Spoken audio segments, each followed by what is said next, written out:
I discovered a strange white glow on the wall of my basement. Curious, I reached out and touched it. The next second, my hand went straight through the thick wall. I froze in shock, because behind that wall, there was a room that had never existed before. Inside were piles of abandoned furniture, as if it had been forgotten for years. I never imagined that my own basement was hiding a mysterious space like this. I pressed against the wall and tried again and again. Every time, I could pass through it effortlessly. Once I confirmed this was real, I became more and more fearless. Driven by my curiosity, I slowly walked deeper into this unknown place. This was the legendary Backrooms Level 0. The entire space had no windows. Only the flickering lights above provided any illumination. Every wall was covered with old yellow wallpaper. The silence here was terrifying. Even stranger, there were no signs of life anywhere. Yet I found the body of a seagull lying in the corner. I kept moving forward. After passing through several rooms, I reached a hallway that seemed to have no end. Under the dim lights, a dark figure suddenly appeared in the distance. I slowly walked closer, only to realize it was a giant human-shaped billboard.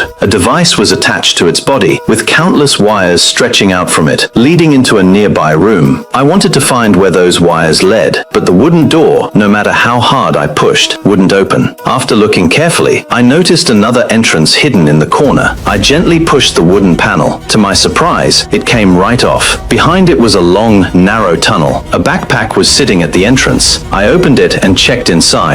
There was nothing valuable, only an employee ID card. I dropped the backpack and continued crawling through the tunnel. When I reached the end, I entered an even stranger room. Everything inside looked completely unnatural. Several pairs of shoes were buried deep into the floor. Even the legs of the chairs looked like they had been swallowed by the ground. I was still trying to figure out what happened here when a strange sound suddenly came from the tunnel behind me. I slowly walked over to investigate.